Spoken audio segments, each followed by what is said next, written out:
Bang Ade setuju ini persoalan yang fraud ini harus ada case yang akhirnya bisa memberikan shock terapi bagi rumah sakit untuk tidak lagi bermain-main dengan ya manipulasi terhadap Bukan saja diagnosis. itu, saya meyakini ini ya, mudah-mudahan ini tidak menjadi fitnah dan tidak menjadi tudingan. Saya tidak bermain di media sosial, jangan dikatakan hoax ya.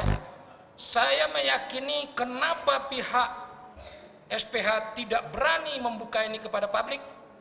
Persoalan billing tadi sudah mulai dan ini akan ada. Mudah-mudahan nanti di akhir temuan-temuan ataupun kesimpulan dari Ombudsman akan mengungkapkan itu bila SPH tidak terbuka. BPJS sudah mulai terbuka dan saya meyakini ada hal-hal yang menurut kacamata awam, padahal ini adalah persoalan publik, adalah persoalan penyelenggaraan negara, ini adalah dana publik, ini bisa saja dikembalikan begitu saja.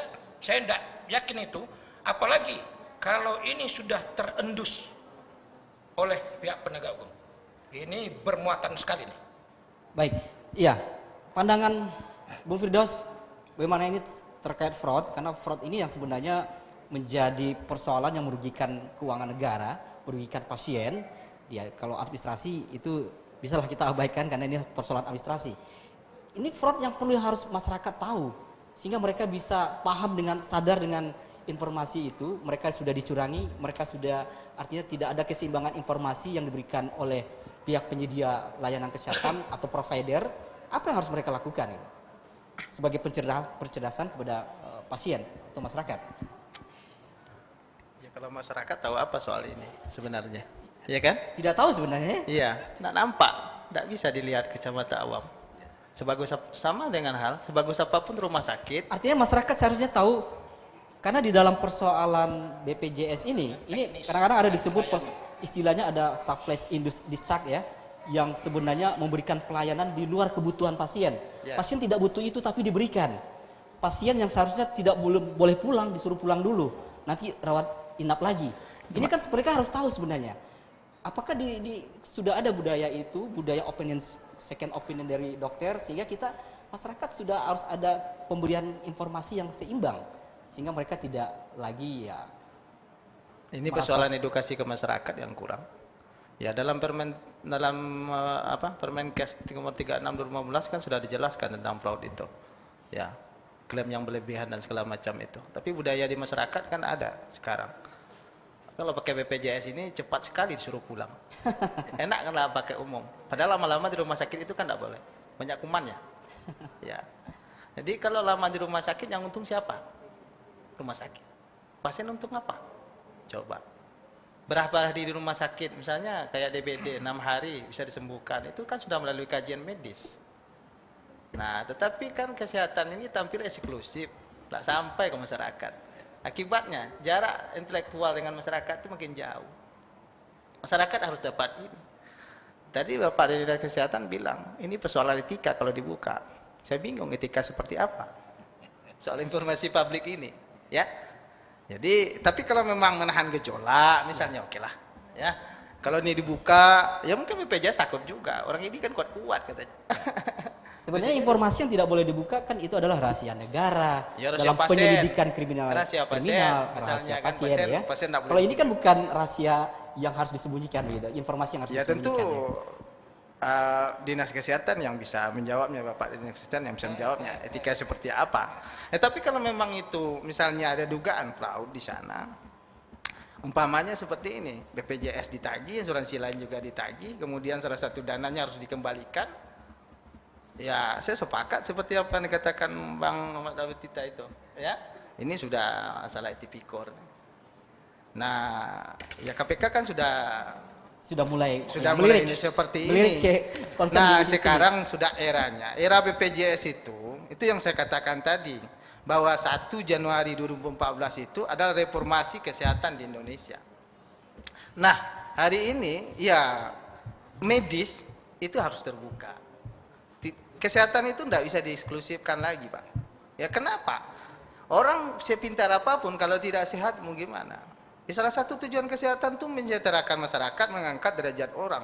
Nah, kalau orang kesehatan selalu tampil eksklusif, ya, itu akses kesehatan masyarakat tidak dapat. Ya, tidak dapat. Ini salah satu hak asasi manusia. Ya. Dulu Dokter Ayu, daerah timur itu, ya, tidak ada izin praktek, bisa operasi, residen lagi. Kan? Mereka turun ke jalan, nah hukum selesai. Nah, mungkin juga orang hukum kesehatan kurang di negara ini, mungkin, atau mungkin juga pasien itu lemah, dia tidak tahu kapan dia sakit, kan, apa tindakan, berapa biaya, di mana dan segala macamnya.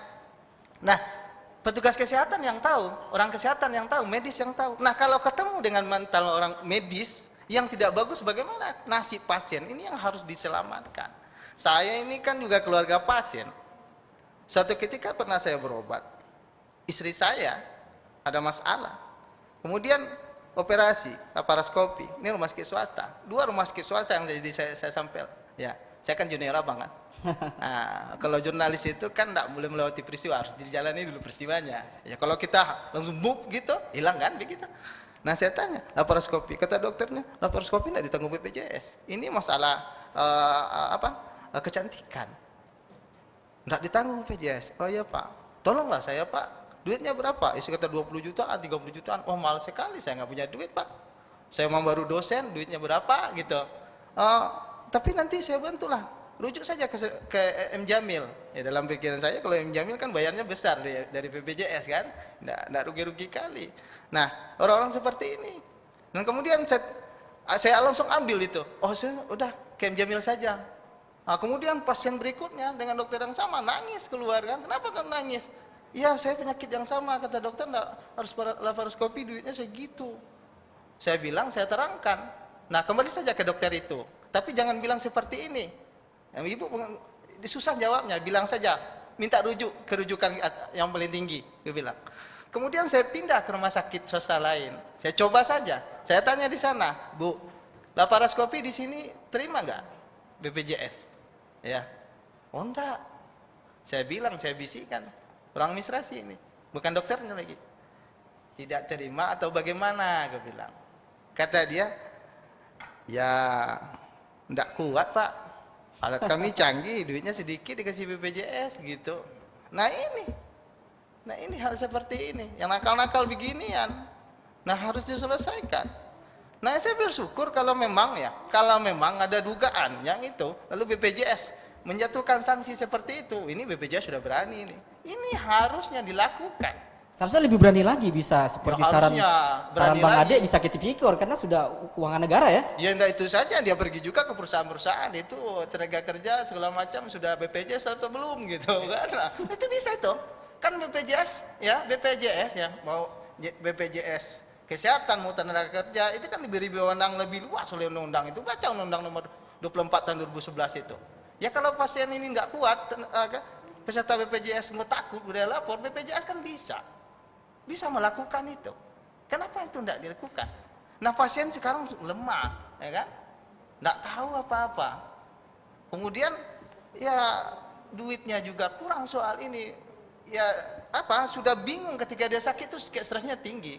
Nah kita lah orang-orang yang tahu ini, ya orang dinas kesehatan, gitu, orang orang medis harus menunjukkan jalan kepada pasien itu.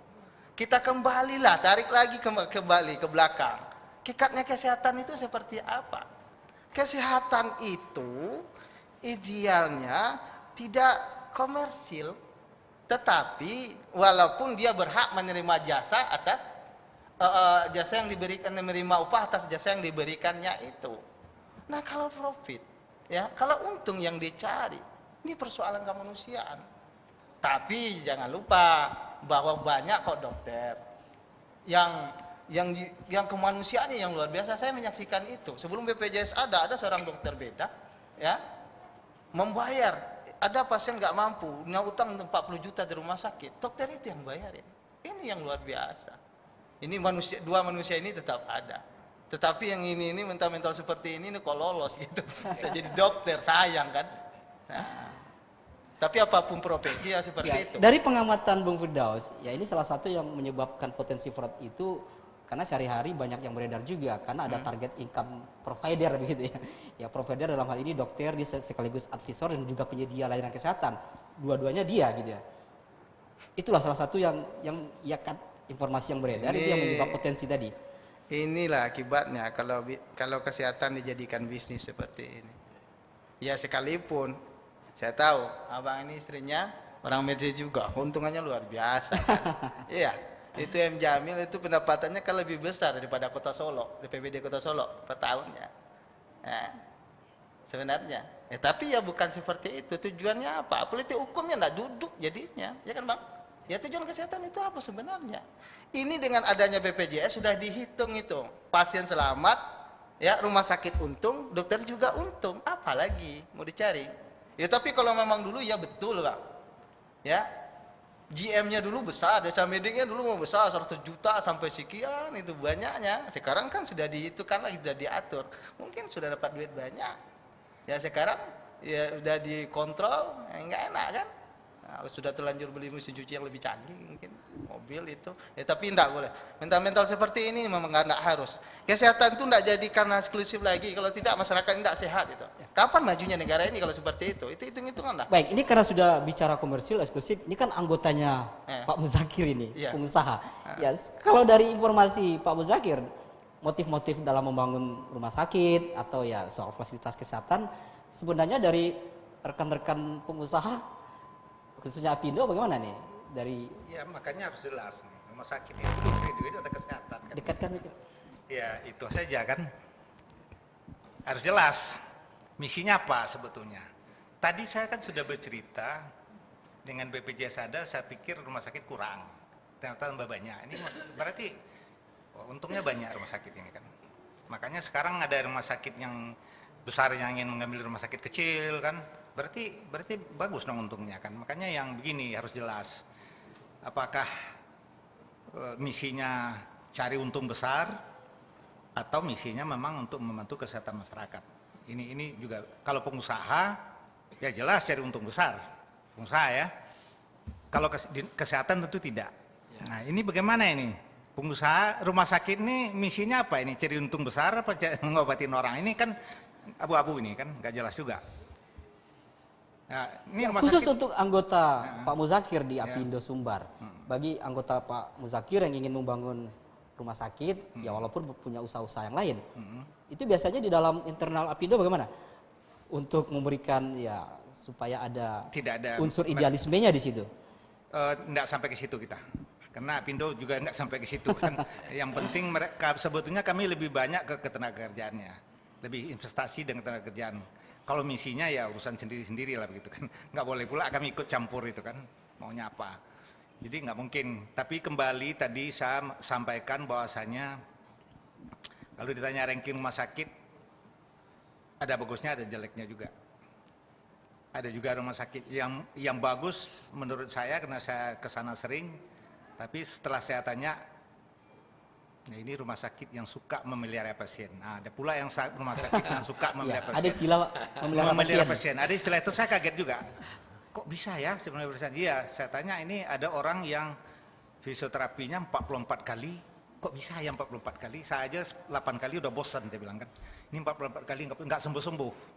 Termasuk saya juga 40 kali obat paha sampai pinggul, 40 kali lebih nggak sembuh-sembuh juga. Ke dokternya saya bawa itu, Pak saya sudah 40 kali nih Pak. Anda punya catatan ya katanya. Hebat ya katanya, hebat lah saya bilang kan. Obatnya saya catat semua 40 kali nggak sembuh-sembuh. Kalau begitu saya berhenti aja lah berobat ya, saya bilang kan udah ya. Oh enggak, jalan terus katanya kan. Enggak, jangan berhenti ya. Jadi saya bilang, akhirnya saya beli obat alternatif sembuh. Nah ini kan itu yang barangkali yang dimaksud rumah sakit yang memelihara pasien. Jadi rumah sakitnya rame terus, gitu kan. Manajemennya bagus, gitu kan. Bagus manajemen karena memelihara pasien, makanya manajemennya bagus. Tapi ada juga manajemen rumah sakit yang amburadul. Saya pernah juga mengalaminya karena saya tuh nggak mau cerita orang, saya datang, saya langsung berobat ke situ. Karena anggota saya banyak yang lapor, karyawan yang lapor, saya datang. Dan ada juga yang rumah sakit itu yang manajemennya jelek. Jeleknya ketika ambil nomor, kan ambil nomor pakai itu biasanya kan. Kalau udah jam 6 tuh disuruh matiin. Karyawannya dia matiin. Udah itu matiin selalu tuh. Pakai Pak. Ada manajemen rumah sakit yang begitu, yang enak saja karyawannya mematikan Artinya tergantung mood Iya. peserta Jadi saya bilang apa ini para bukan- medis ya, tenaga medisnya. Siapa ini kepala rumah sakitnya atau siapa yang harus bisa mematikan nomor itu? Capek aja karyawannya langsung matiin aja lah. Capek kita udahlah itu kan gitu. Ada yang rumah sakit yang seperti itu. Tidak jelas Bayangin. standarnya ya. Ya, jadi ada juga rumah sakit yang ketika kita mendaftar itu antrinya minta ampun. Saya pernah rumah sakit dari jam 7 pagi sampai 11 malam baru selesai saya. Pernah itu. 11 malam saya tungguin. Saya ingin membuktikan juga. Ada yang bagus, ambil obatnya boleh besok. Tapi ada juga yang tidak boleh harus nungguin sampai jam 12. Nggak boleh Dipaksa pulang. tunggu. Iya, itu ada juga. Yang manajemennya jelek gitu kan. Masa ngambil obat aja harus sampai